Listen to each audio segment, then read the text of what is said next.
Good morning, everyone. Thank you for joining us for UCYP's first webinar and for virtual event, Design Thinking for Your Career. We're going to give it a couple more minutes here to let some people still log on before we get started. And just to note, you are entering the event on mute. You can use the question and answer box on the right-hand side of your screen to send questions throughout the presentation or after, as well, as we will be doing a Q&A session for about a half hour or so after Brody finishes his presentation. And also just to note that this event is being recorded and will be made available for you all at a later date.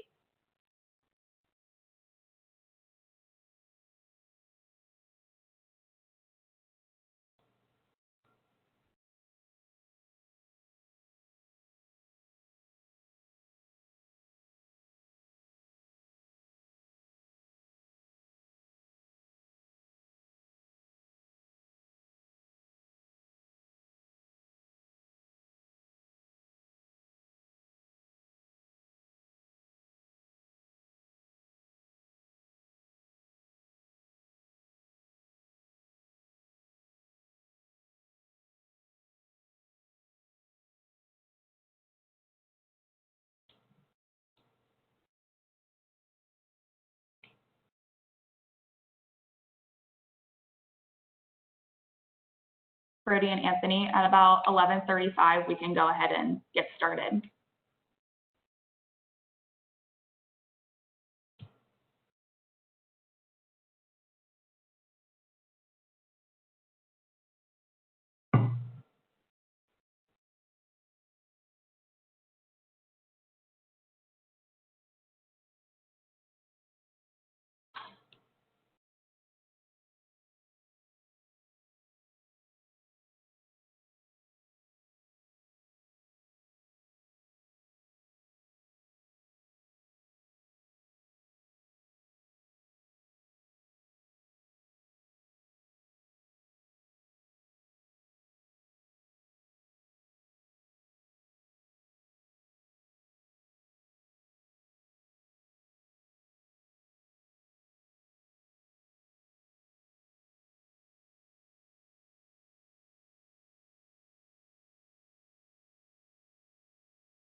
Brody, do you want to go ahead and get started?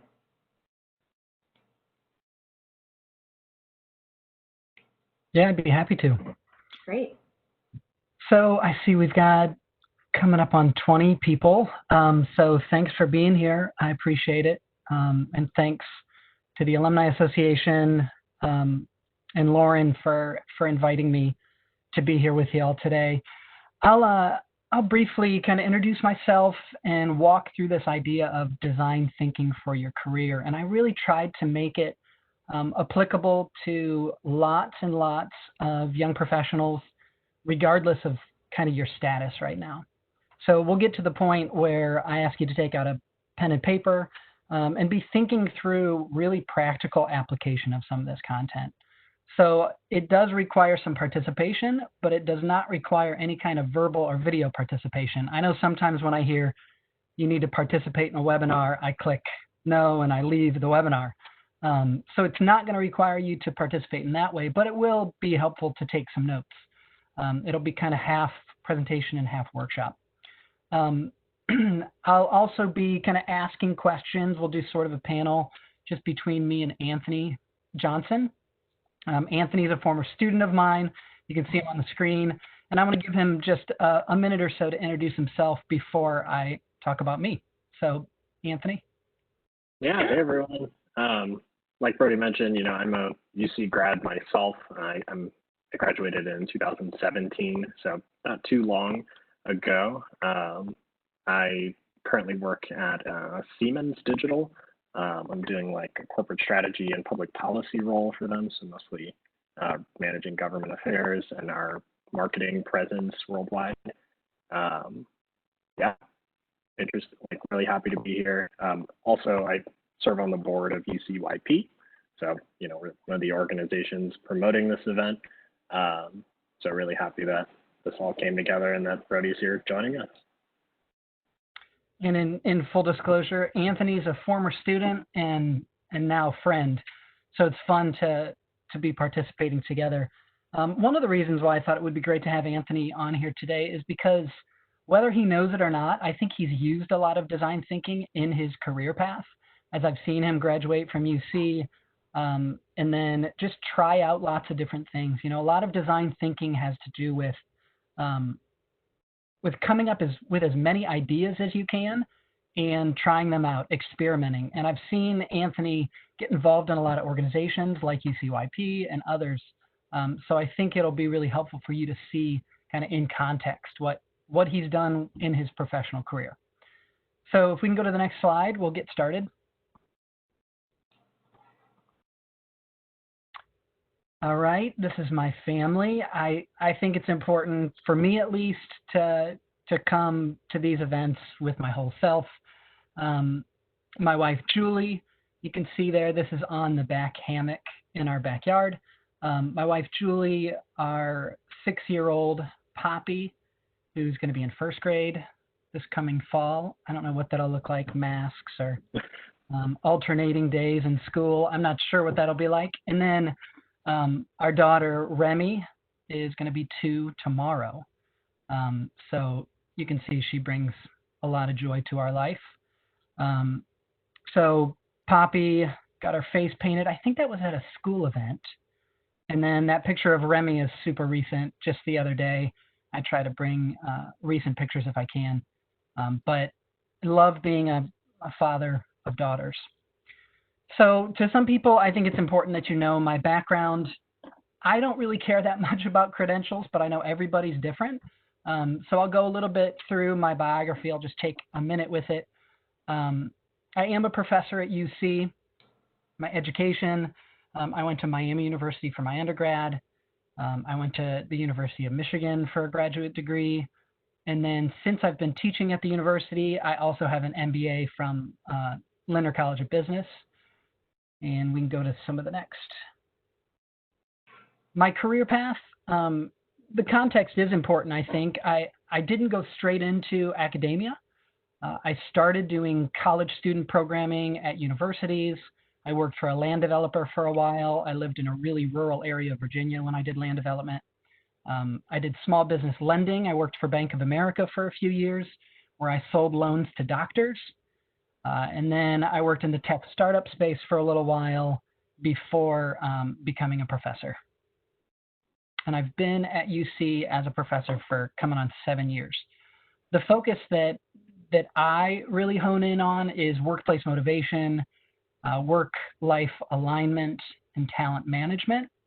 And the way that I do that, or my teaching philosophy, is that I really try to help students think through self-awareness, because I believe the better you can know yourself, the better aware you can be of yourself and those around you, the better decisions you can make about your career going forward. I also talk a little bit about leadership formation. And then this last one, curiosity-led career design. I think it's really critical, especially right now in the midst of crises, is allowing our curiosity to kind of lead the way. When we think about our career path, there's a reason why you really enjoy these events or these activities or tasks and not other ones. So we want to let our curiosity and our strengths kind of lead the way. So our current circumstances, I'm really tired of hearing this quote, like, in these uncertain times. You know, every commercial starts with that. You hear it on the radio. But yes, there is uncertainty, and we're navigating unknown waters. So we've never been in a situation like this. First, COVID, Corona and COVID, and then thinking through a lot of race relations right now, injustices that we're talking about. These are things that our society has never had to deal with before. And I think a lot of times students and young professionals and those of us as we're young and we're kind of developing, that we think the people making decisions know what they're doing. But the truth is, like, none of us know what we're doing, and we're kind of throwing things at the wall, and we're trying to just see what sticks. So when our Congress and our president of the university are making decisions about what's next, we don't really know if it's going to work or not. And in those times, I think it's important to realize that that curiosity and adaptability are becoming more and more critical. So we're throwing things at the wall, we're seeing what sticks, and we need to be able to adapt because, as you know, from one day to the next, there's a new company closing, there are layoffs. We don't really know what's going to happen next. So that curiosity and adaptability are critical. And if you want to be a person that is invaluable to your company, to your community, whatever it might be, you need to be able to pivot, you need to gain new skills, and you need to be thinking what's next in your career.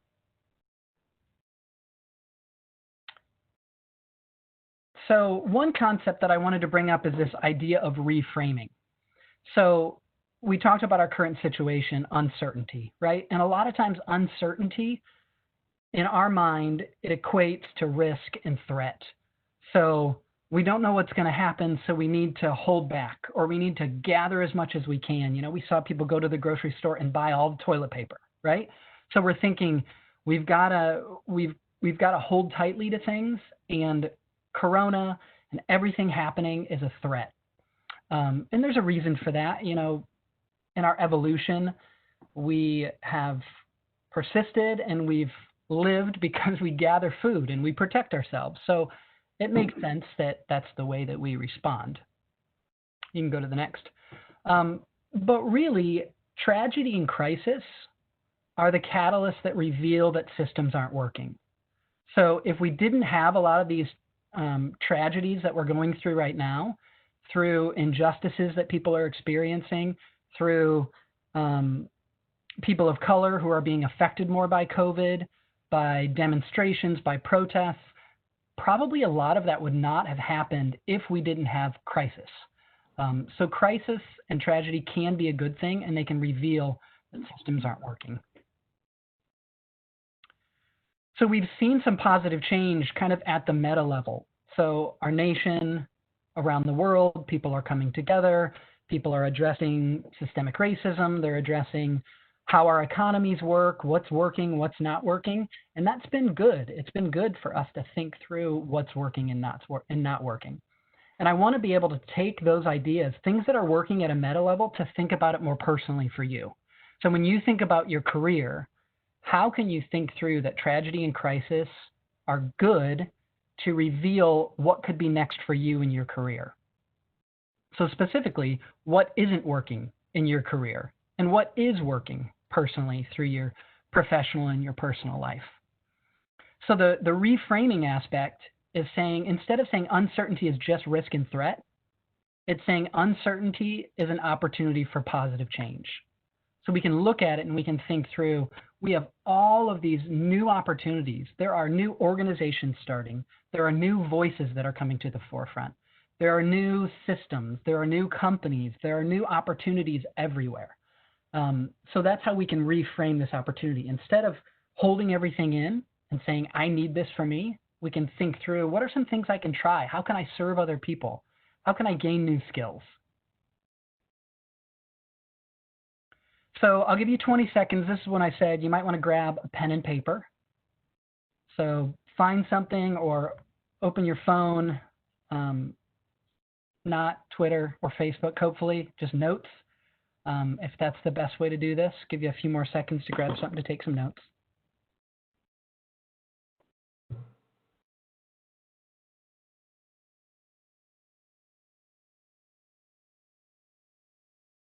I'm not going to ask you to do a lot, but I think it will be helpful if you just jot down some notes along the way. So let's go to the next slide. So I want to introduce this idea of design thinking. This is going to be very high level in terms of the basics of design thinking. So there's this process that we go through. We empathize, which is kind of figuring out what situation we're in.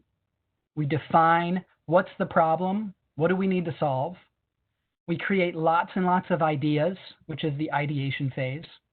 We prototype, we come up with actually kind of practical ways to implement those ideas, and then we test them. And we've seen this done a lot in the design world. And we think about the big idea here is job crafting and designing your way forward. If a brewery can come up with a line of COVID-related craft beer within a few months of when it happens, then we should be able to think about our career in terms of crafting and designing our way forward. And I think a lot of times we're held back because we think our job or our role or our title is a fixed thing. This is what I do, this is my job description. But instead, we need to think, how do we pivot and how do we adapt and how do we modify what we're in? Because I want to be able to craft my career forward and not just be at the mercy of what my boss tells me, what society tells me to do. And how do we do that? It's through that curiosity-led self-discovery. And there's three elements that I wanted to focus on today.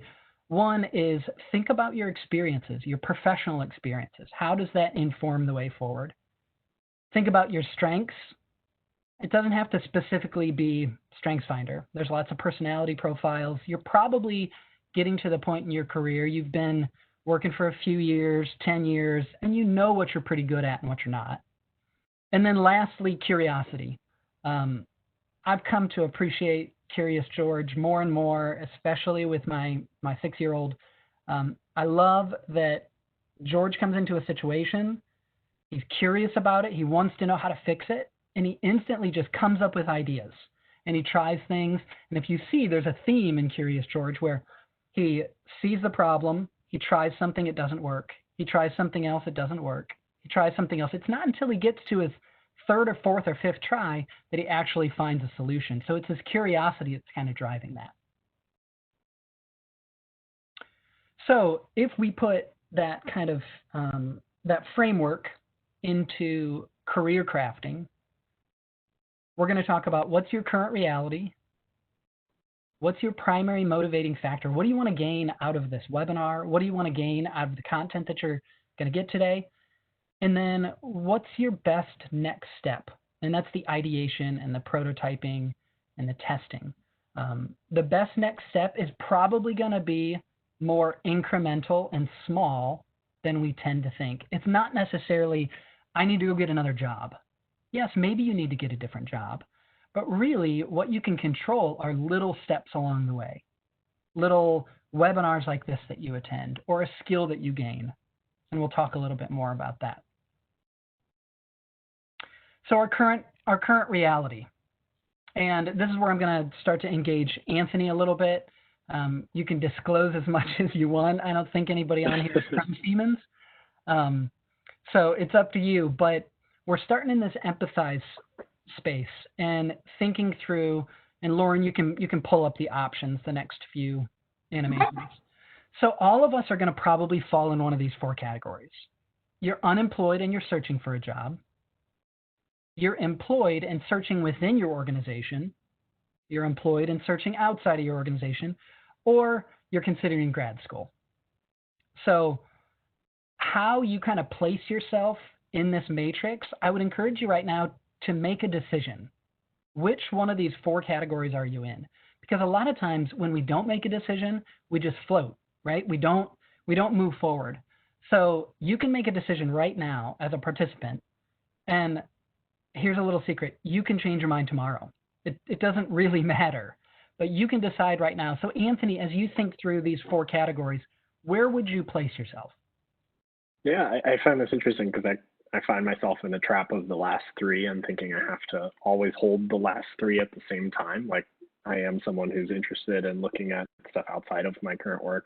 I'm always looking inside at my company at, how I can advance or new teams I could join. And of course, I always have grad school in my back pocket because I have an undergrad degree, and so that's something I think about. But for this exercise, I think the one that's most relevant is that I'm searching within Siemens right now to see like what's the next move, especially in terms of where do I want to be geographically next? Like, do I want to move to a new city? We're a worldwide company with a lot of offices in different locations. So yeah, I'd go with option 2 in that I'm looking within right now. I feel like we're in a game show right now. Option number 2, what's behind door number 2? I'm excited. Well, I didn't know you were going to answer that. I guess I'd be curious just with a follow-up question. Why have you decided that searching within your company right now is the better option, or maybe temporarily better, than quitting and going to grad school or looking for a job outside of Siemens? How did you make that determination? Yeah, so the grad school one has always been the simplest one for me to sort of table at the moment because I have still been advancing in my career. I've consistently, I've been promoted a couple times at work since I graduated. I've started my own small consulting firm outside of work. I advise an elected official. I, serve on some boards that I really like. So I don't think going back to school right now is the move for me. I think I'm doing enough progress in my career. So really it's just the decision between, do I want to stay at Siemens or do I want to look at elsewhere? But the environment at Siemens has been really good to me. One of the big factors for me staying is that I am German. I was born and raised in Germany until I was 18. And I kind of got lucky in that when I graduated in America from college, I found myself being able to work for a very German company where I even get to speak the language often at work. I, send emails to my colleagues in Germany and can connect with my own heritage. But it's also a kind of corporate environment that lends a lot of stability, and that's important to me. I have very good benefits. I have easy conversations with my manager about what I want to do next. There's a lot of opportunity for mentorship and support. So it is a pretty cut and dry decision when I really think about those things, and that why would I open myself up right now when I need those things, I enjoy those things, why would I give that up, right? It becomes very clear why I should stay. Yeah. I think that's a really good way to think through it. And those of you who are participating, as you think through which category are you in here, I would use the same sort of framework that Anthony just walked through. Do you feel like within your current organization, it's a good match for you? There's good opportunities. There's kind of latitude that you could try different things. You could get into different groups or different divisions of your company. And if that's not the case, maybe you want to think about leaving your organization, and that's okay too. So choose one of those 4 options, and that's going to be how you frame these next few questions. You can go ahead next. So what's your motivating factor? And Anthony, I'd encourage you to think about this too. Is it gaining new skills? Is it health and well-being? Is it you want more challenge at work? Some people are really motivated by money or promotion and title. Do you want to be more of an advocate in your workplace? Do you want to focus on a specific product or demographic or serving a certain community? So think through, what is the motivating factor for you right now? What brought you to this call today?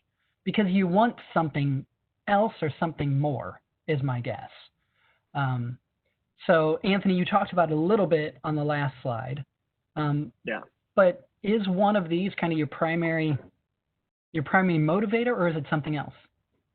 Yeah, so I just want to share sort of my reaction to the question first.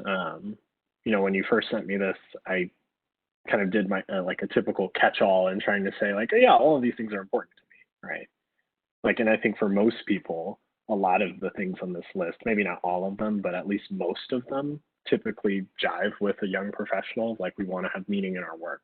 We want to be challenged. Most people are on this call because they're curious and interested in advancement. Most of us want to live healthy lives. So it was very interesting trying to pick the North Star one that, at least for today or like this week for me, that is the biggest. If I had to choose, I had to sort of go through the process of elimination and eliminate the ones that, aren't critical, but that I'm going to always seek, and then find the one that is like, if I don't have it, I am extremely unhappy. And I think impact and meaning were the ones that sort of stood out the most.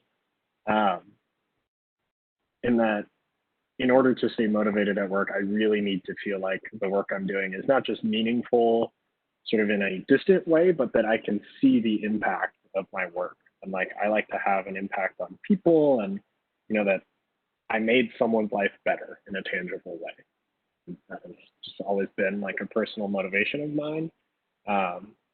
And so I look for that, in deciding what team I'm going to work on. Does this team have a lot of human interaction? Do I get a lot of time to help other people advance? Like, do I get time to move resources to communities who haven't had access or haven't benefited from whatever it is I'm doing?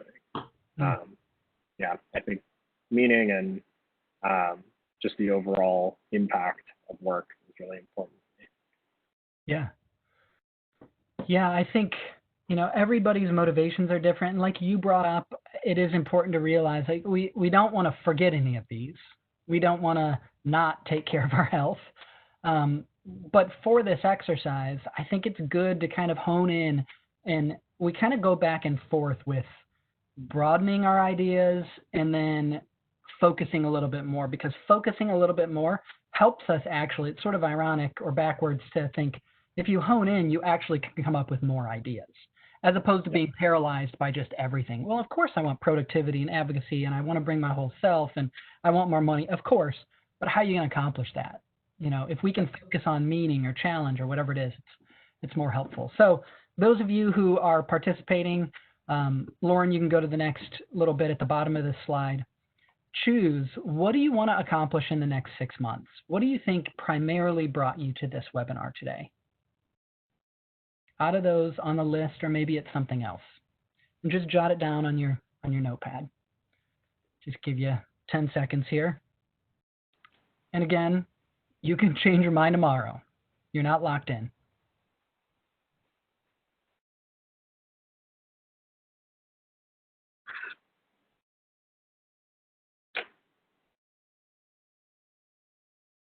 All right, let's go to the next slide. So I'm not going to spend a whole lot of time on this specific slide, but the idea in design thinking in the ideation phase is to come up with as many ideas as you can. So if you're exploring other industries, how you want to think about that is, how can my existing experience, strength, and curiosity help me bridge to another industry? And you're going to see a theme here. If you're pivoting within your current organization, are there certain relationships that I already have, or experiences or strengths that could give me a chance to do something new in my company? Because there might be lots of opportunity, like Anthony talked about with Siemens. And then gain new skills. A good question to ask, if you're a person that's going to decide at the end of this call, I want to gain a new skill or get a certification, how can I convince my boss that the new skill or certification will contribute to my current company's goals? And if you can't convince them of that, maybe you do it on the side anyway. That's okay too. But if you can talk your boss into helping you get there, or paying for you to go to grad school, or paying for some kind of certification because they feel like it adds to your contribution in the company, that's like a best case scenario. So as we ideate, we just want to think of the next best steps. Like I said, don't think about 10 years down the road. Just think about what are small incremental steps that'll get me to that place.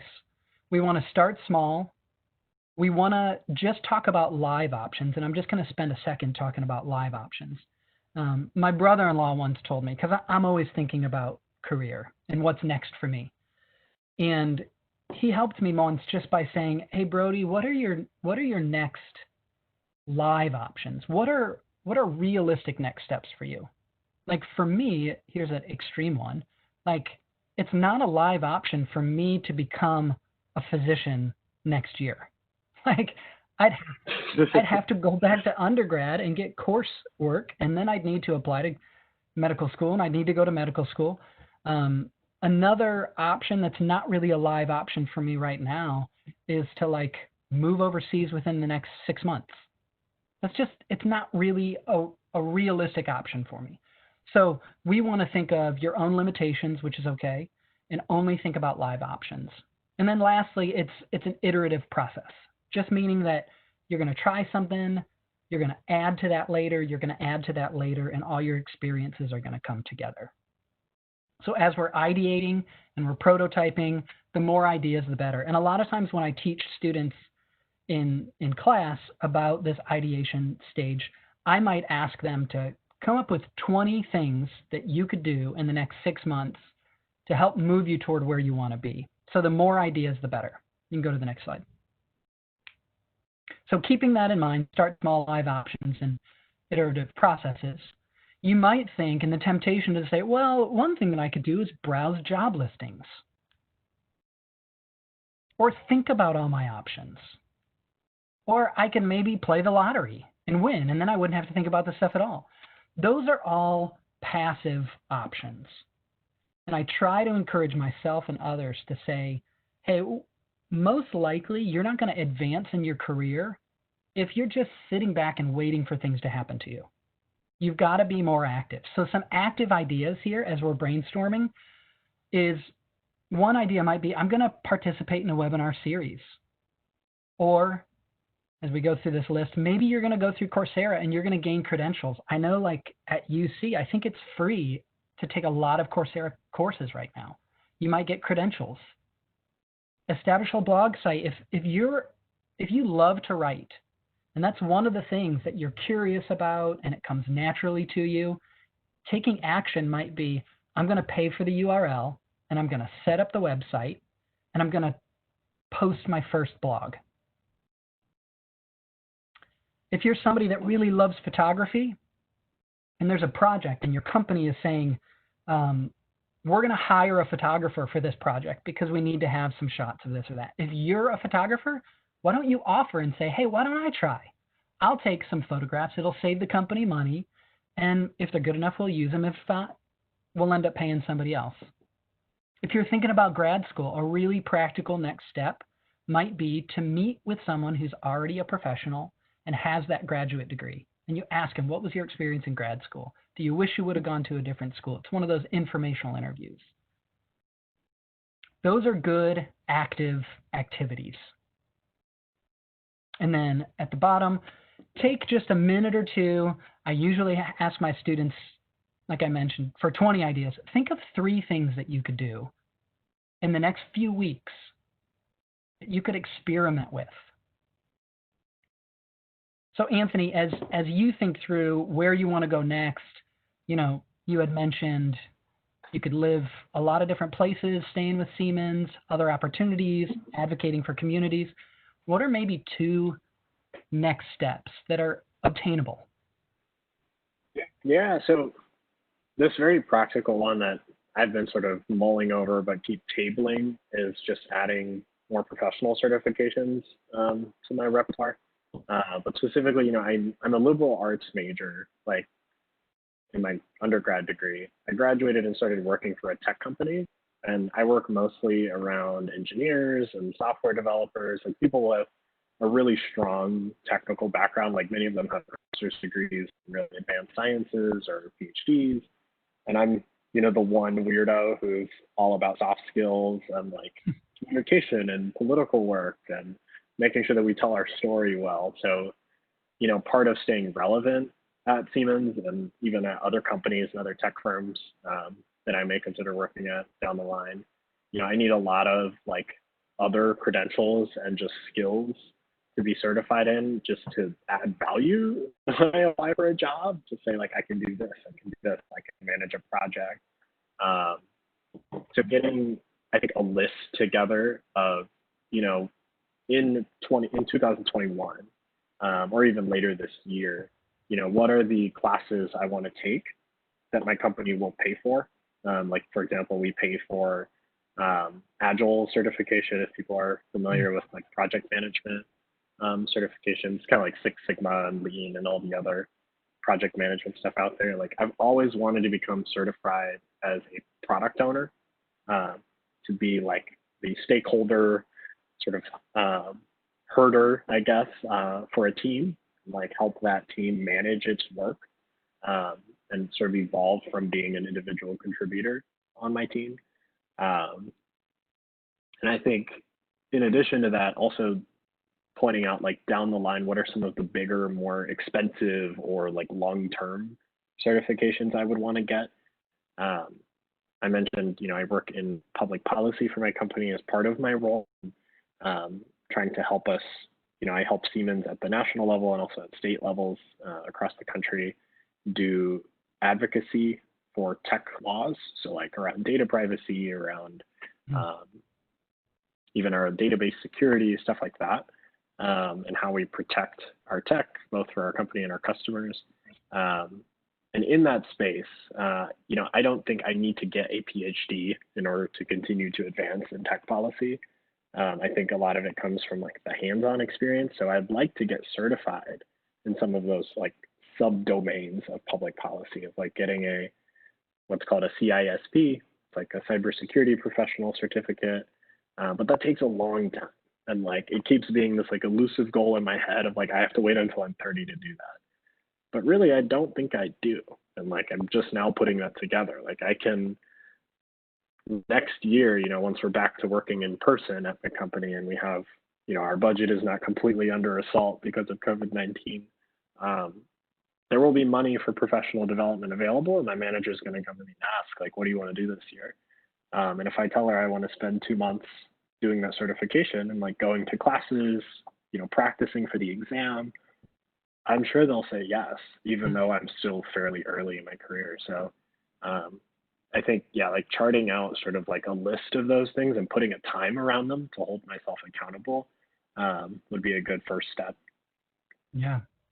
Yeah, I think you're exactly right, especially those certifications. A lot of times, well, sometimes you can get free certifications, especially right now in our current economy and current environment. But a lot of times, if you show initiative at your current workplace and you can convince them that it's going to contribute to your work, you're going to add value, you'll be surprised at what they'll say yes to. Yeah, and like on that note, I guess I'll share a little bit of an anecdote. When I started at Siemens, I started as an intern, actually got the internship through Brody's class. Brody taught my introduction to like getting an internship course. Once I got hired full time, one of the first things I asked to do was attend a conference in Las Vegas, of all places. It was probably like 3 to 4 months into working there. And it was the Adobe conference. It was like one of the biggest design and marketing and creative conferences out there. It was pretty expensive, so I figured it was just a shot in the dark, didn't think I would get it. And they were like, oh yeah, like, do you want to, take the lead on organizing a group to go? And I did. I organized 10 people from our company who all were interested in going, coordinated so we all go on different tracks that were relevant to us, like made sure we took photos, like, did the whole thing as a young employee. And I think that made a huge difference. And not only was my company willing to like invest in that, but they were like, take the lead, like do it, make something out of it for more than just yourself, like make it a benefit for your team and the people you work with. So I think that's really valuable that you can do that, a month from now. Like you don't have to wait until you're further along in your career. Yeah.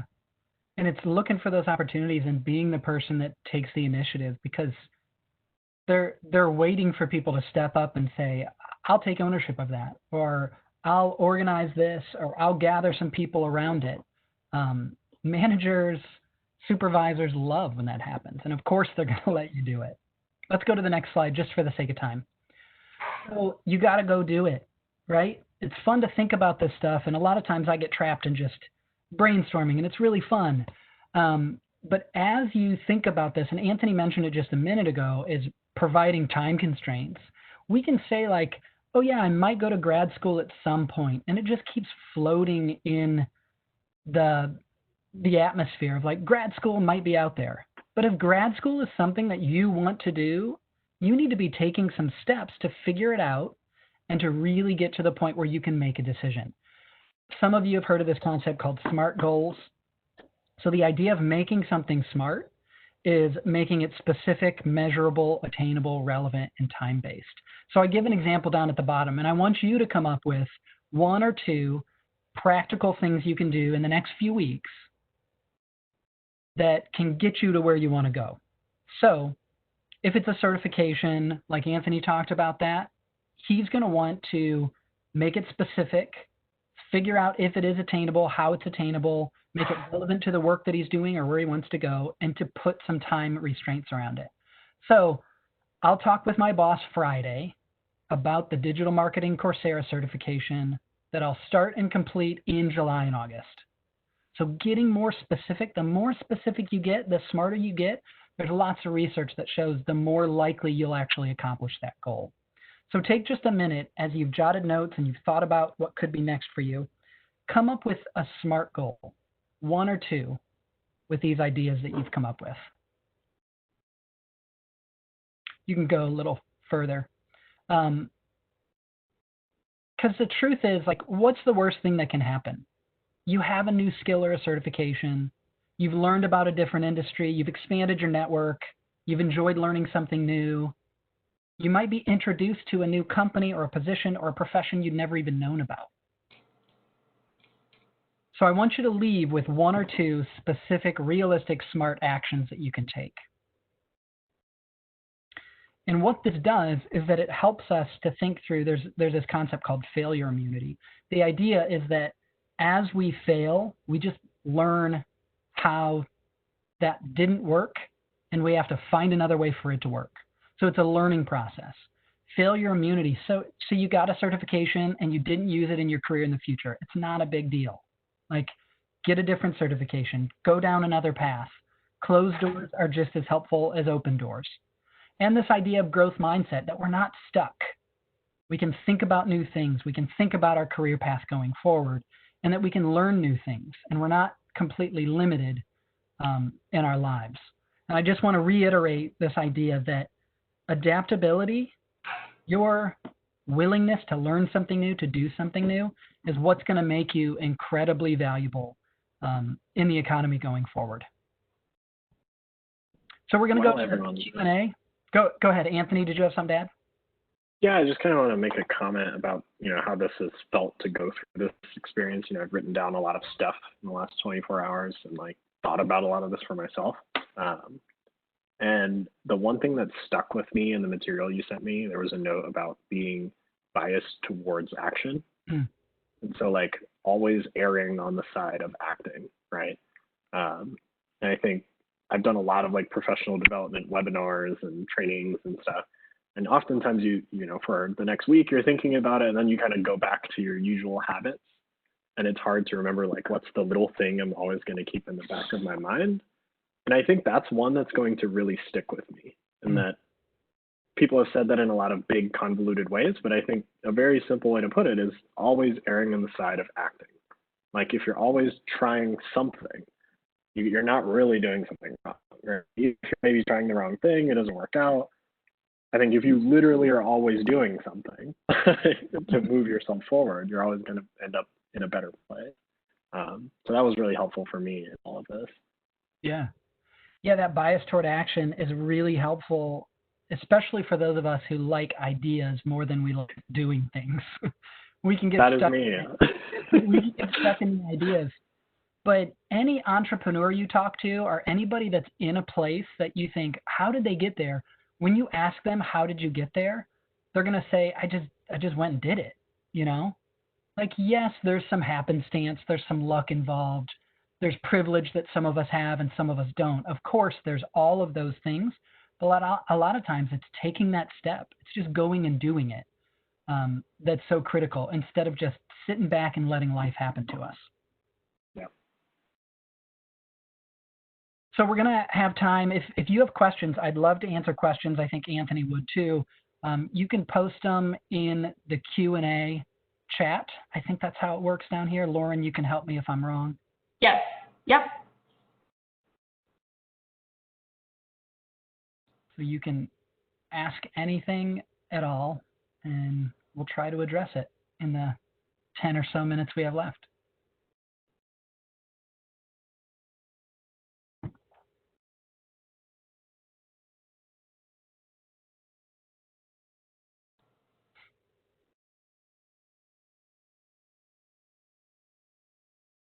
I'm a teacher. I can be patient. Yeah, kind of the same. I just sit silent until someone asks the question. Come on, you can do it.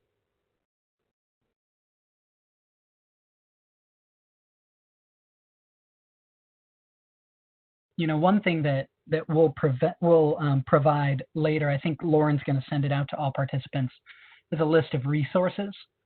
So kind of the ideas that have informed how I view this idea of design thinking for your career. We'll provide a list of books and websites and some articles that you can read if this is something that's curious to you. Yes, absolutely. We'll have a post-event email that'll be sent probably next Tuesday, which will include a recap of this webinar as well as the link to the recording of the webinar and the resources that you've provided, Brody. So that way everyone who attended has access to both of those things, as well as it'll feature our next upcoming webinar and some other save the dates for future ones as well.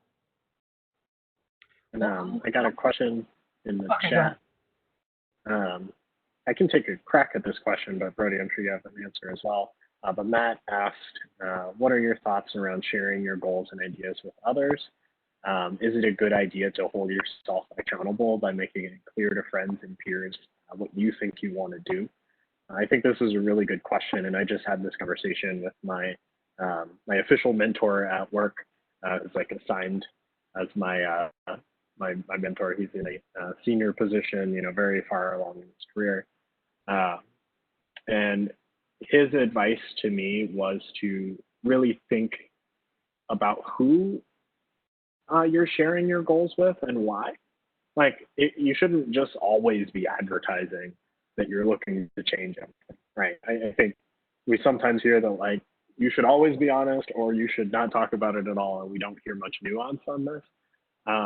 For example, with my teammates who are equals to me, when we're having non-work conversations, I think that's always been a good place to talk about this kind of stuff. If folks are, you know, we're not currently dealing with work, we're not currently busy or on a project, I don't want to distract from the work we're doing or make people feel like I have one foot out of the door, because my teammates are invested in us as a team. So with them, you know, I try to pick and choose my times to share, you know, what's next versus like what our current reality is, and just stick there.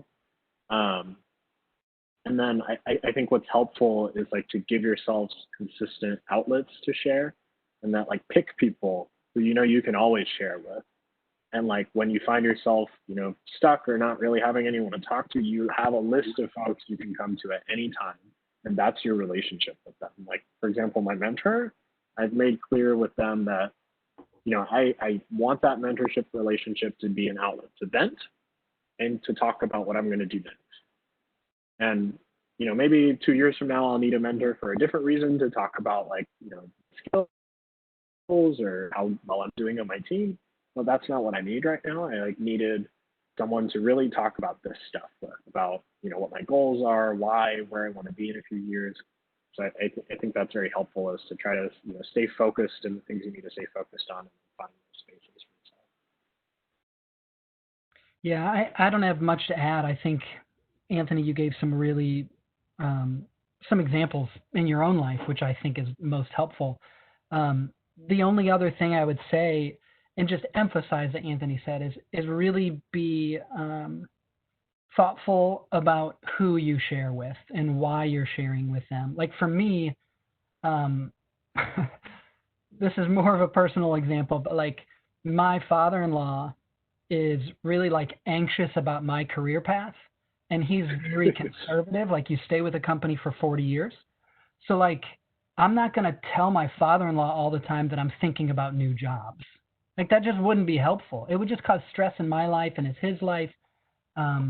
And like Anthony said, you might not want to share it with people who are really invested in you staying in your current job if you're talking about, oh, I'd like to leave. You got to be smart about that. And maybe you want to share with people who have a career path that you think is an interesting career path, that you think yours might align with. Yeah, in the same vein, I found a lot of friendships of mine as a young adult becoming a lot deeper. Like a lot of folks I was friends with in college, our friendships were based on just fun and entertainment. Muted myself for a sec there, but work was always like a separate thing. And now I find myself like being very clear in like what I want out of our conversation. Like I'll articulate, like I'm sharing this with you because I want your advice on this, or I want you to just listen, or I want you to tell me if I'm doing something wrong. And like, articulating more clearly, almost like selfishly, but like a good kind of selfish, like what you want out of sharing. Like you don't always have to share and just let the other person react however they want to react, right? If you know they have input on or insight in a specific way, ask them for that. I think that can be very powerful. So yeah. I think it's a really good question. We had a comment come through. I appreciate the idea of failing but moving. I'm personally taking a project management course to get the certification to expand my career. I appreciate the information or way of thinking about my career. And then another question, if you are interested in vastly different industries, how do you pursue and explore these curiosities long-term without creating resume gaps or appearing to job hop, both of which can be obstacles to career growth over time? Yeah, as I kind of shared my own career path, you could look at that and you could say, like, those are vastly different industries, land development, banking, youth outreach, the tech scene. I would give two pieces of advice. One is that I think it's important for you to be able to tell your story. So if you can make the links between all of these seemingly disparate ideas and you tell yourself that story, it's going to be a lot easier to tell an employer, a potential employer, that story as well. For you to say, hey, when I was in marketing in the product space, I did it because I care about blank. And that led me to this other industry that I was in, and it relates to my first job in these ways. So if you can make those connections in your own mind and explain it to others, I think that's going to be really helpful. Like for me, when I applied to get my MBA at UC, it was a good exercise for me because it's like, I've always cared about human potential. So people being able to like understand themselves and live through that. And I can go back to all the different industries that I've been in and see that thread or see that theme. So the story part I think is really important. And then the other part is to think of ways that can kind of bridge the industries. So if you're thinking about changing industries and you really, it's like, if I'm currently a professor at UC and I eventually want to get into the craft beer industry, how can I somehow make bridges into the craft beer industry? It might be starting to write about craft beer, or it might be using whatever skills I have as a professor to be a consultant to the craft beer industry and sort of trying to make little steps along the way so that, again, you can tell that story and say, well, when I was a professor, I did this, but I started to take these steps and gain these skills so that I could get into craft beer or whatever it might be, name your industry. But I think it is good to be strategic and to think about a skill like the project management that was mentioned, that somebody who's taken a project management class, like that's applicable in any industry. So if you can find really broad applications, like certifications, courses you can take, whatever that might be, that's going to help you. Another thing is to start learning their language. If you want to jump into a different industry, if you want to get into the tech field, like Anthony was talking a little bit about this. I'm not technical. I'm not an engineer, but I could take some sort of short coding class so that when I do try to get a job at a tech company, I might be in marketing, or I might be in advertising, or I might be in project management, but I took the initiative to learn coding so that I can at least talk the language. Like if you can start to learn how to talk the language of that other industry, that's going to earn you some credibility as well and help that person envision you at their company, if that makes sense. Yep. And then Brody, there was a follow-up question. How do you recommend telling your story on a resume or cover letter, since it tends to take up a lot of space? Yeah. Resumes are one of those things that are it's subjective. What I tell you is going to be different than what somebody else tells you. I personally think that it's important to list your skills on your resume. Like your experiences are telling your skills, but I think talking about how you did things and why you did things the way that you did allows your personality to come out a little bit more. So instead of just saying on your resume and listing bullet points that say, I helped X amount of customers to do blank, try to think about what are your values and what was your motivation to do those things, and try to actually weave in a little bit of like the soft skill stuff and what made you really good at that. I tell my students all the time, when they put that they worked at Jimmy John's and they made sandwiches freaky fast, it's like, I know that you do that at Jimmy John's. Like, tell me what made you a really good sandwich maker. Like, what made you better than the other person?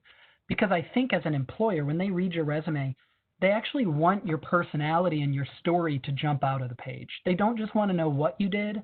They want to know why you did it and how you did it and what makes you different than somebody else. And your story will just kind of naturally come out. It's not easy. It definitely takes some work to keep revising your resume so that it's a little more colorful, But a colorful resume is a lot of times what gets you the foot in the door, in my opinion. Anthony, I don't know if you have any thoughts about that. Yeah, I can only share my limited experience as like a young person going through this, like trying to, quote, perfect my resume or just always keep it up to date for what I'm trying to accomplish. But right now I find myself keeping sort of two basic templates I work with for my resume, because I work in two worlds. Like I work in the tech space as like my salaried job, right? And so I keep a resume trying to articulate like my skills in the tech world, and like any certifications I have, projects I've worked on, just like what we finished as like ROI for the company and like how much money the project resulted in, stuff like that. Very business focused and like customer oriented. But then I have this other resume that is my like social sector work, right? Like I have a consulting firm, and oftentimes if I'm pitching a client on like what to do, or trying to advise a public official on public policy, right, which is very just relational, they're going to ask me for my resume. I'm like, I'm not going to give them a super business focused resume. Like they want to see, my values shine through. Like they want to see what I care about. Like what is the change, my theory of change in the world? Like how does my ethnic background or my the place I was born, how does that play a part in my life? I think authenticity is like becoming more and more important in cover letters and resumes, at least at most employers. And I say the few places where it's not really coming through as much yet is like in the professional fields, like the medical field, the legal field. I think those are still very focused around prestige. Some firms care, like some law firms, for example, want very authentic, young, energetic lawyers. But for the most part, they're like, did you go to a very good school? Were you graduating top of your class? And like, what are the cool accomplishments you've made as a lawyer, right? But I think outside of those fields that are very narrow and specific, most people are going to want you to err on the side of like personality and authenticity, to be able to put like a unique face to a piece of paper. And I think you get that not just by sitting at home and staring at your resume for 24 hours straight and not doing any sort of active work, right? Like that's the passive thing like Brody was talking about. Like you can sit with your resume in a Google Doc open in front of you for weeks and still not get to the right thing. I think you do it by having coffees with people who are in that field or in that next job very specifically that you're about to apply for. Like a few months ago, you know, I wouldn't tell my employer this, but I applied for a job outside of my company in California because I was interested in putting my name out there and trying to build a relationship. And instead of just applying for the job and thinking I submitted my best resume and cover letter, I emailed some folks who might know someone there, who were like second degree connections on LinkedIn, and they reached out. We had a phone chat. Like I got connected with their people. It ended up not working out. Like they had already found someone for that job, but like that relationship is real now. And it's not just like some, you know, talk to us in a year, maybe we'll have something. It was like we had a really good conversation, and that is now a relationship. And I think that's going to matter a lot more than like how perfect my resume was, right? Because that's authentic and real. Yeah, I mean that bias toward action is the key. I think, you know, meeting people. I tell my students, and I know we're running out of time. We'll wrap up in a second here. I tell my students all the time, you know, when you look at job postings on the internet, if you see a job posting on the internet, it means a few different things. It means that nobody in that company wanted the job. They didn't know anybody who wanted the job. And now it's just out to the broad audience because they're desperate to find a person that wants that job.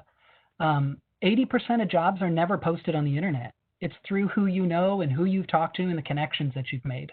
So getting out and talking to people, working on projects together, volunteering, all of those things are much more likely to lead to the next opportunity for you than having the perfect resume and making sure it says exactly what you need to and making sure that the bots are finding the right words in your resume. Like most of that's going to be a waste of time, to be honest with you. Now, I know that some people get jobs through web postings. It's not that it doesn't happen, but it literally is less than 20% of jobs. The other ones go to people that you know, for good or for bad. Yep. And then Brody, just one more quick question before we wrap up. Someone wants to know if you will be teaching any courses on this type of subject matter in the fall. Yeah, I teach courses primarily out of what I mentioned, experience-based learning and career education.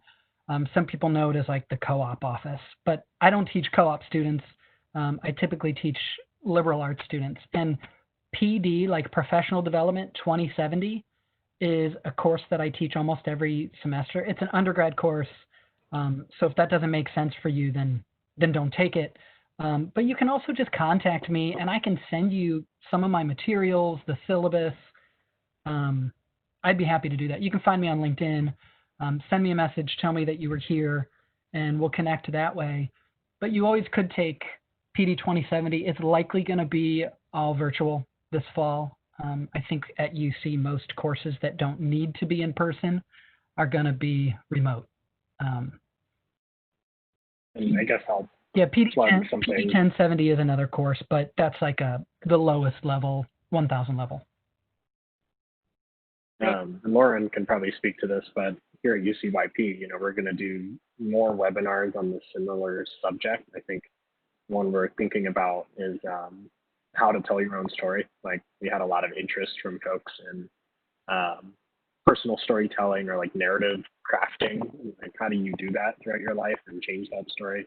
But then I also think, I forget the name of it, but UC has free courses that are just open to the community to register for online. And we've been doing a lot more of them now that we're in this virtual format and that a lot of people are still stuck working from home. So I'd encourage folks to register for those. They're really good. They're usually UC instructors or professors leading those courses. Definitely. Well, we'll go ahead and wrap it up. Thank you, Brody and Anthony, for presenting on this design thinking topic, and Anthony for going through the experience with Brody. Really appreciate that. And then, as I mentioned just before, we will be sending out a post-event email early next week recapping this. It will include the resources that Brody had mentioned previously, as well as a link to the recording of this webinar. So thank you, guys. Thanks, Brody. Thanks, Yeah, Ryan. thank you. Yeah, it's fun. I appreciate the opportunity. And anybody can reach out to me. LinkedIn's best, and I'd be happy to help in any way that I can.